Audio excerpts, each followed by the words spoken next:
He says, "For the wrath of God is revealed from heaven against all ungodliness and unrighteousness of men, who by their unrighteousness suppress the truth.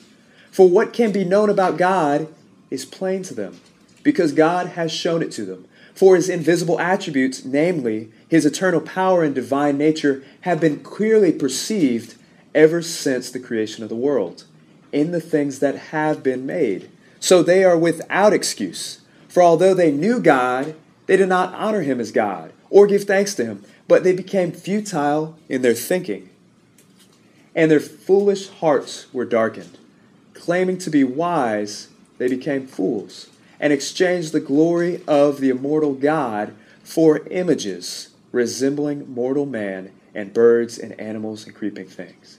Therefore God gave them up to the lust of their hearts, to impurity, to the dishonoring of their bodies among themselves, because they exchanged the truth about God for a lie, and worshipped and served the creature rather than the Creator, who is blessed forever. Amen." One thing I want to point out here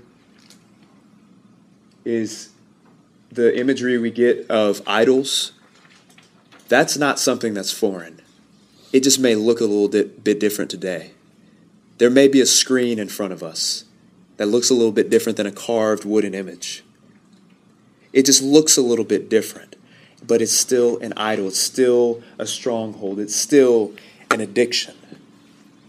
It takes the place of God. And I think this is what's happened.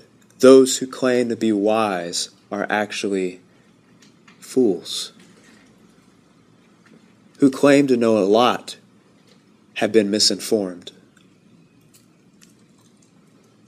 They have the plaques on the walls. They have the affirmation from the world. They have the influence to speak and have a voice in society. But when it comes down to it, it's just misinformed, it's blind, it's misconstrued. Not all of it. But there's a lot of backlash against those who follow after Christ. And in fact, I think the book of 1 Corinthians has something to say about that. Those of the world look on Christians and the cross specifically as foolishness.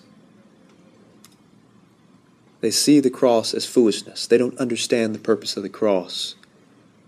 But God, being so wise, created everything with such order and such reasoning. To explain all that there is and all that has happened over the past thousands and thousands of years, to come to a conclusion on that, aside from God's hand in the world, is almost impossible. And yet, those who have that voice to speak will continue to bang the drum to say that it was all us, it was all me, it was all man's ability to progress in society and become more evolved. But it's not the way God desired us to live. Because when you think about us doing everything and progressing, what does that point us back to? It points us back to pride. It points us back to the fall, thinking that we all had it right. And so really, who's old-fashioned in their thinking? Because Adam and Eve thought the very same thing. I don't know if we're evolving as much as we're devolving in society. We need to ask ourselves that question. How much do I say that I did, and how much do I thank God for all the abilities He's given me? The ability to process thoughts and to reason, and to use my hands, and to use my body, and to use my words, and to be able to invent things, the ability to graduate, the ability to get a job. All those things are good and from God. And without God, not only would we not be here, but we wouldn't have the ability to do any of those things.